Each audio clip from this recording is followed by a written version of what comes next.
चंदन sir. जैसे चंदन sir ने आपको बताया कि आज का डिबेट का टॉपिक है ग्लोबलाइजेशन वर्सेस नेशनलिज्म, मतलब कि वैश्विकीकरण और राष्ट्रवाद। तो मोशन आज का इस प्रकार है, globalisation is important for the development of any country whereas nationalism forms barrier against it, जिसका हिंदी अनुवाद होता है वैश्विकीकरण किसी भी देश के विकास के लिए अनिवार्य है, जबकि राष्ट्रवाद किसी भी देश के विकास में बाधाएं पैदा करता है। तो आज के इसी विषय पे चर्चा करने के लिए मैं सबसे पहले कक्षा 9 से कृपा को बुलाना चाहूंगी, जो कि ग्लोबलाइजेशन के पक्ष में अपना मंतव्य रखेंगी।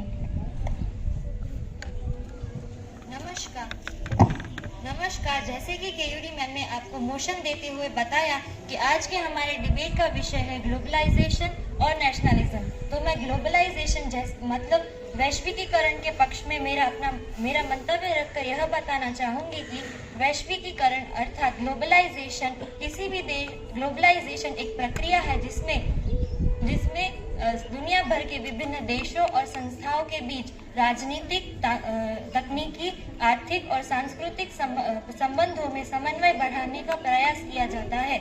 इस विषय को और आसानी से समझाने के लिए मैं एक 15वीं सदी का उदाहरण लेना चाहूंगी। यूरोप के पोर्टुगल देश के वास्को दा गामा, जिन्होंने हमारे भारत का सी रूट यानी समुद्री मार्ग खोजा, क्योंकि तब के समय हमारे भारत में विकसित होने वाले मसाले और फाइबर यानी जैसे कि कॉटन और सिल्क तब के समय यूरोप के देशों को प्रभावित कर रहे थे। ग्लोबलाइजेशन के कारण ही यूरोप के देशों ने हमारे साथ ट्रेडिंग यानी कि व्यापार करना चाहा और भारत और यूरोप के बीच व्यावसायिक तौर पर विकास भी हुआ, और जिसकी वजह से भारत की विविधताएं भी यूरोप के देशों में लोकप्रिय हुई। अगर मैं प्राचीन काल की बात करूं तो हमारे वेद, उपनिषद और वैदिक संस्कृति करीबन 19वीं सदी की ओर पहले अरब के देशों और फिर यूरोप के देशों की ओर आकर्षित होने लगी। उन्होंने हमारे वेदों और उपनिषदों को अपनी भाषा में अनुवाद किया और अपने आर्थिक और विज्ञान के अपने विज्ञान और आर्थिक समस्याओं का समाधान हमारे वेदों से सीखा।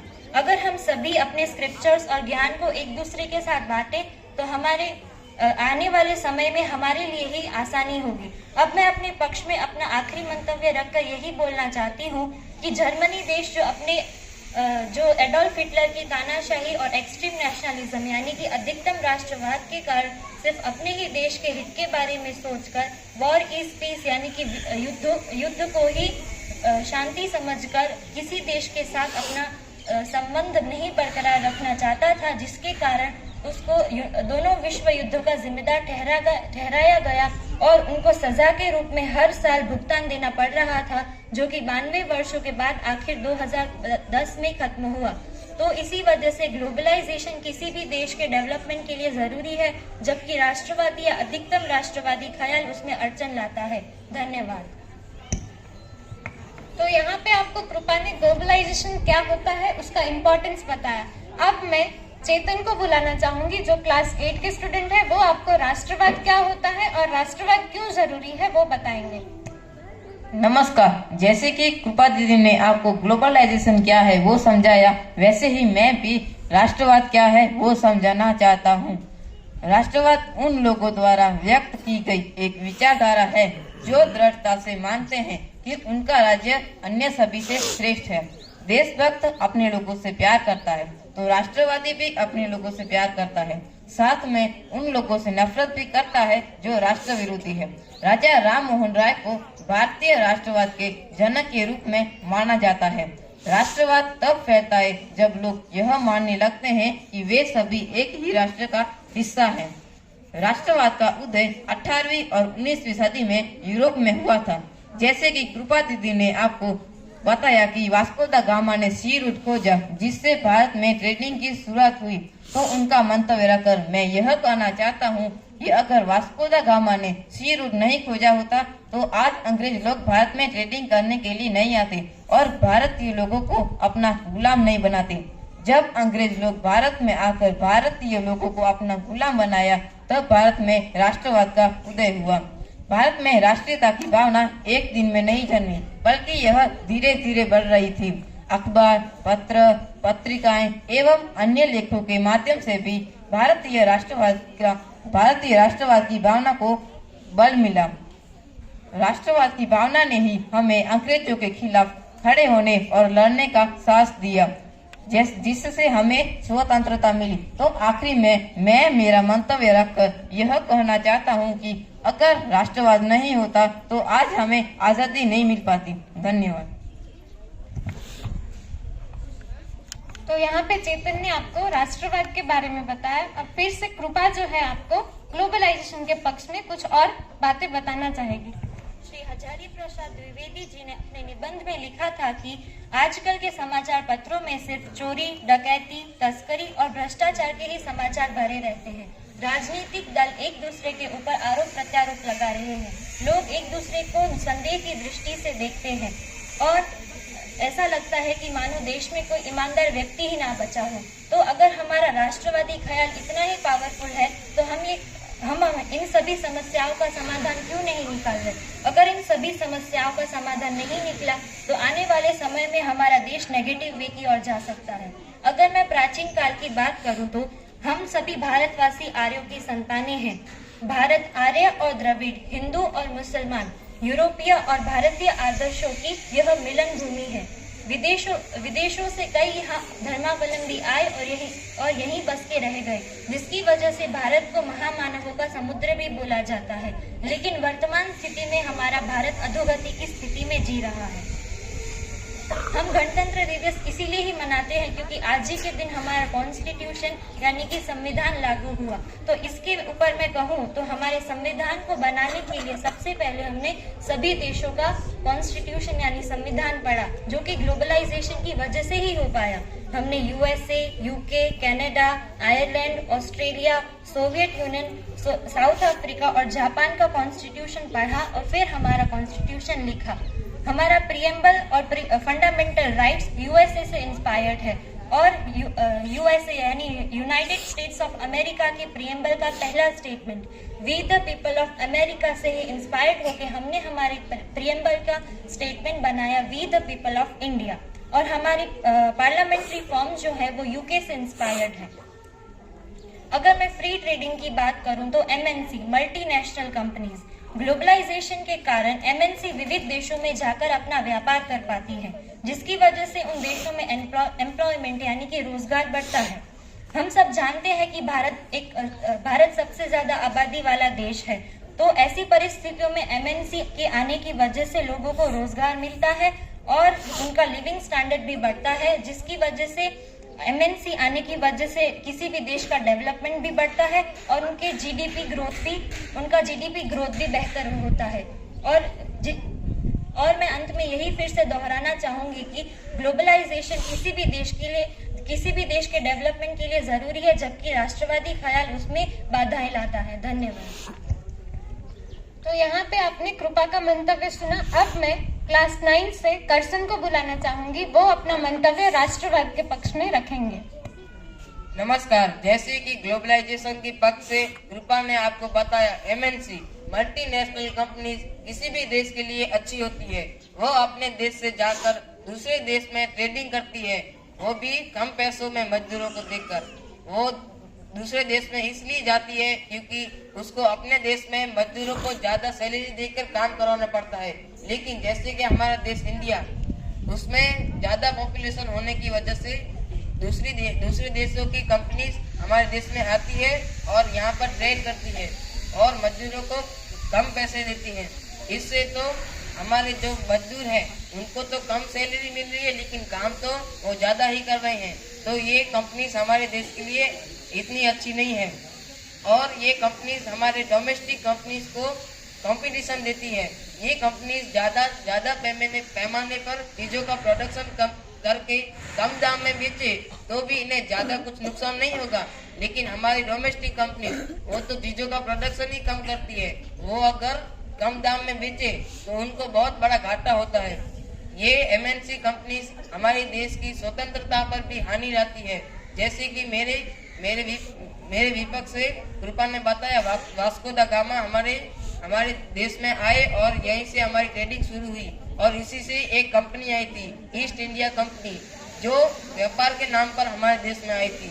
लेकिन वो धीरे धीरे हम पर राज करके हम आम लोगों का शोषण करने लगी।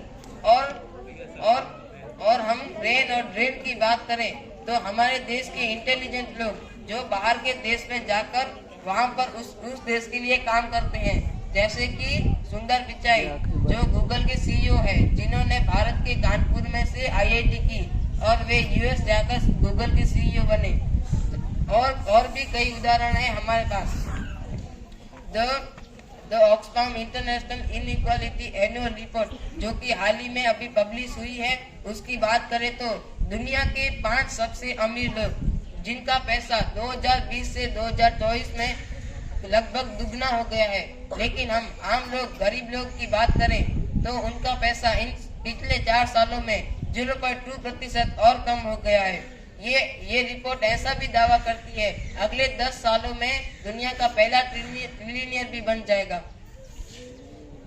दुनिया में 10 में से 7 कंपनी ऐसी होती है जिनकी सीईओ बिलियनियर है, लेकिन फिर भी महंगाई के साथ मजदूरों का पगार नहीं बढ़ा है।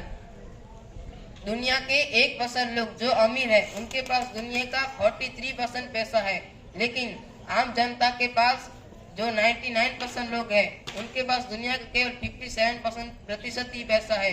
ऐसे में मैं अपनी बात को पूरा करते हुए कहना चाहूंगा कि ग्लोबलाइजेशन हम आम लोगों के लिए कैसे अच्छा है। Thank you. धन्यवाद करसन। अब मैं जिगर फ्रॉम क्लास 7th को बुलाना चाहूंगी, वो ग्लोबलाइजेशन के पक्ष में अपना पॉइंट ऑफ व्यू रखेंगे।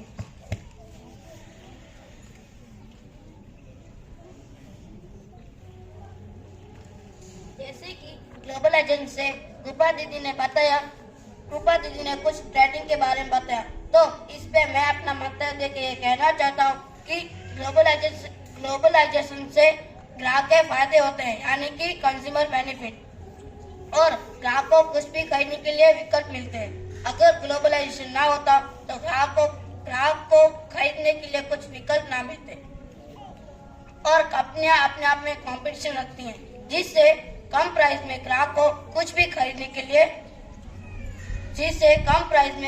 वस्तुएं मिल सकती हैं और उनकी क्वालिटी भी अच्छी होती है। एक एग्जांपल दूं तो मोबाइल की एप्पल कंपनी एक अमेरिकी कंपनी है और उसके बाद चीन और दक्षिण पूर्व एशिया से आए हैं।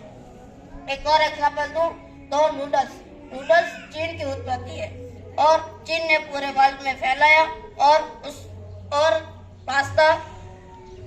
नूडल्स पास्ता के नाम से जाना गया और पूरे वर्ल्ड में फेमस हो गया। अगर ग्लोबलाइजेशन ना होता तो शायद अभी पास्ता हम ना खा पाते। एक और एग्जांपल दूं तो हमारे इंडिया में जो डीजल, केरोसिन, पेट्रोल, ये सब खनिज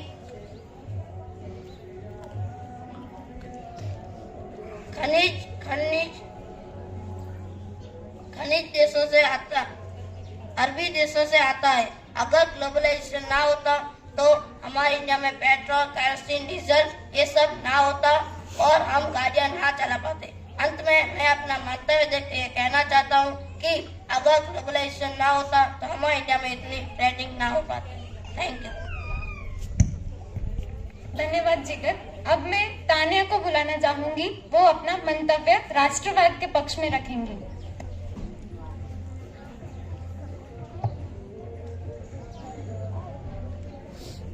नमस्कार।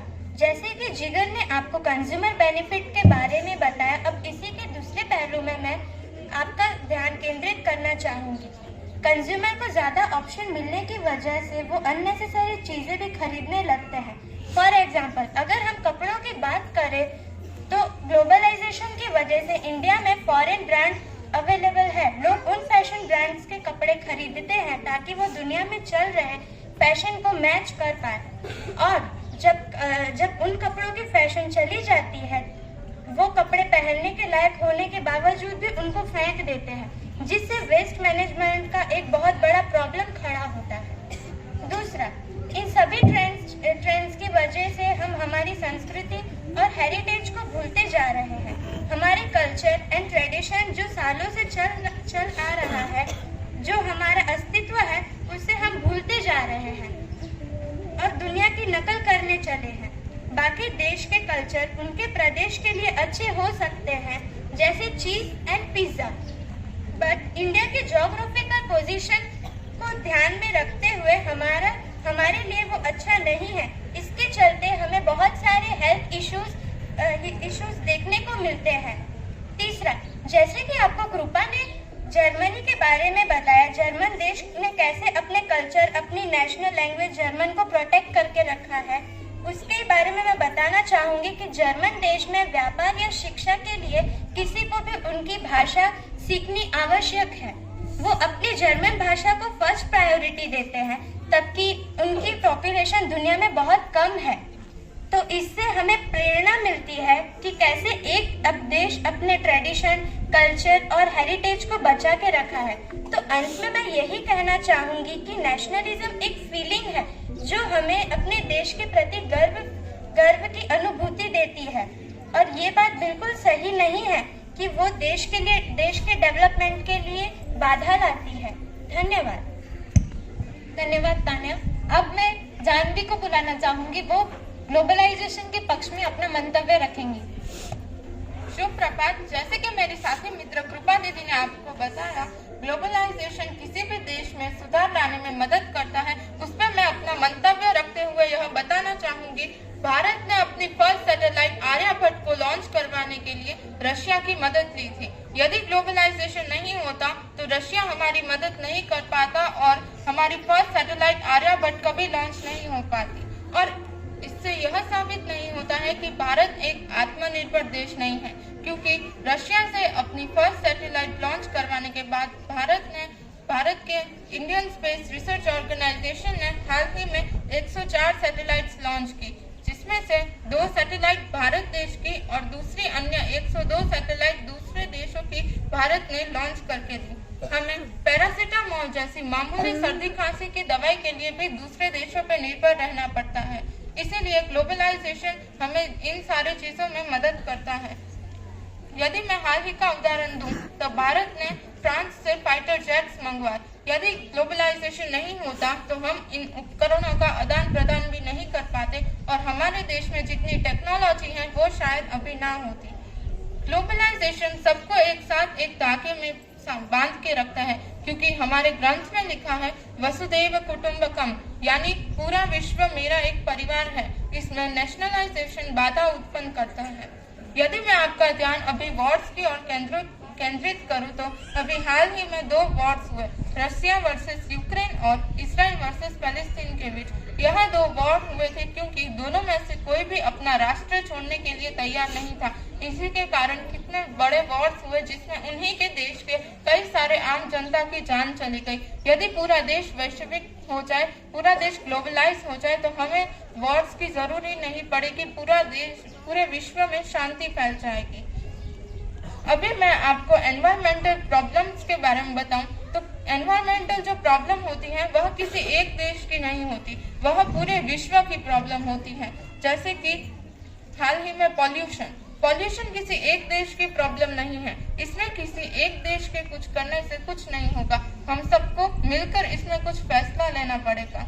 जैसे कि नासा ने अपने रिसर्च के दौरान यह पता लगाया कि ओजोन लेयर में छेद हो रहा था, यह होल बढ़ता ही जा रहा था। तभी ही यूनाइटेड नेशन की मीटिंग बैठाई गई, जिसमें अलग अलग देश के कई सारे लोगों ने साथ में मिलकर फैसला किया CFC गैस जो ज्यादातर सभी उपकरणों में यूज किया जाता है, उस गैस को बैन कर दिया गया। और हमें इसमें रिजल्ट देखने में मिला, जैसे ही CFC गैस बैन हो गई, देश ओजोन लेयर काफी रिकवर हो चुका है। आखिर में मैं अपना यही मंतव्य रखना चाहूंगी, ग्लोबलाइजेशन है तो देश आगे बढ़ सकता है। यदि ग्लोबलाइजेशन नहीं होगा तो हम एक कुएं के मेंढक बने रह जाएंगे। जैसे कुएं के मेंढक को लगता है उसी का कुआं सबसे बड़ा है, उसी का कुआं सबसे श्रेष्ठ है, लेकिन ऐसा होता नहीं है। वैसे ही हमें लगता है हमारा देश, हमारा राष्ट्र ही सबसे महान है, पर ऐसा है नहीं, क्योंकि विश्व रियल में बहुत बड़ा है। तो हम सबको मिलकर रहना चाहिए, इसी में पूरे विश्व की भलाई है। धन्यवाद। धन्यवाद जानवी। अब मैं अंत में प्रथा को बुलाना चाहूंगी जो अपना लास्ट राष्ट्रवाद के पक्ष में पॉइंट रखेंगे। जैसे कि जानवी दीदी ने वैश्विकीकरण के बारे में बताया, वैसे ही मैं आपको राष्ट्रवाद के बारे में कुछ बताना चाहूंगी।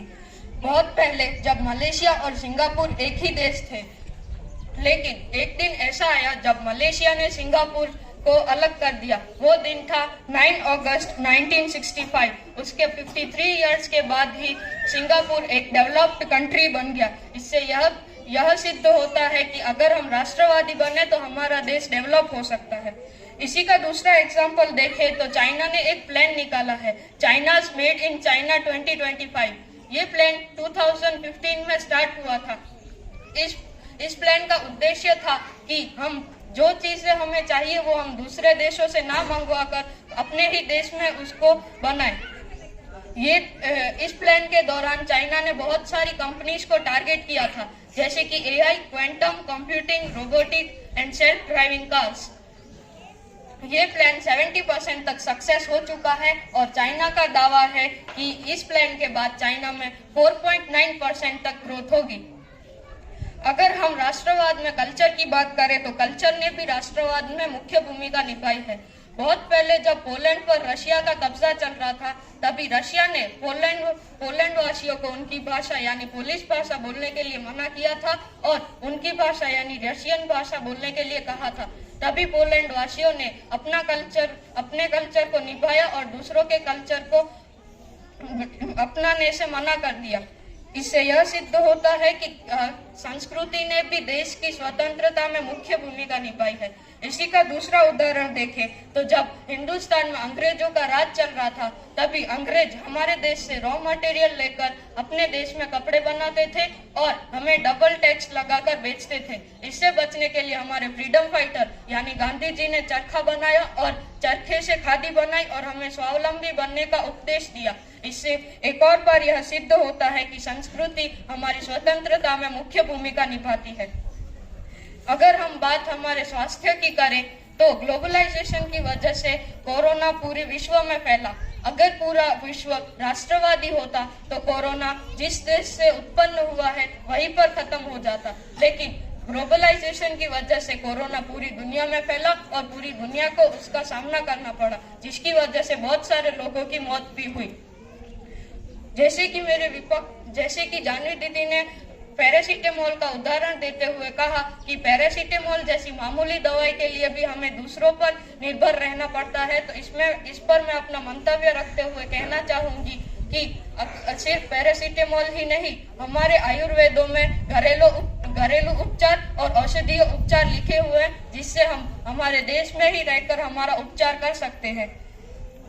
अभी एक सॉफ्टवेयर पूरी दुनिया में फेमस हो रहा है, एआई जो काम पहले लोग करते थे वो काम अभी एआई करता है, जिसकी वजह से पूरे विश्व में जो लोग अनएम्प्लॉय हो रहे हैं यानी बेरोजगार हो रहे हैं। अगर ग्लोबलाइजेशन ना होता तो एआई पूरी दुनिया में ना फैलता और सब लोगों का काम भी ना छीनता।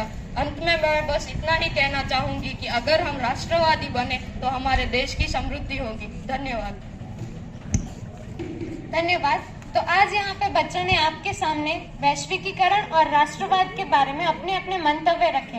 अब मैं ये अंत में आपके ऊपर छोड़ती हूँ, आप भी सोचें कि एक देश की उन्नति के लिए क्या वैश्विकीकरण अच्छा है या राष्ट्रवाद अच्छा है, या इसका एक तीसरा रास्ता भी हो सकता है कि दोनों साथ साथ चले, पैरेलल चले और एक देश राष्ट्रवादी भी हो।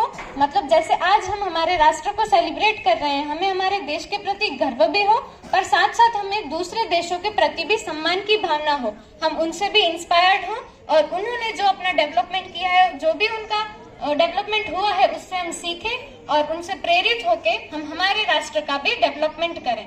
तो ये बच्चों ने बहुत मेहनत की है आज, तो मैं चाहती हूँ कि आप इनको एक जोरदार तालियों से इनका प्रोत्साहित करें, क्योंकि ये डिबेट जो है वो पुल आउट करने में इन्होंने बहुत मेहनत की है। रोज घर जाके वो रिसर्च करते थे, अपना उन्होंने स्टडी किया है, फैक्ट्स निकाले हैं, डेटा निकाला है, जो भी करंट अफेयर्स हैं उनको पढ़ के फिर उन्होंने अपना जो डिबेट है वो प्रिपेयर किया है। तो इसमें बहुत मेहनत लगी है और बच्चों ने बहुत अच्छा किया। Thank you.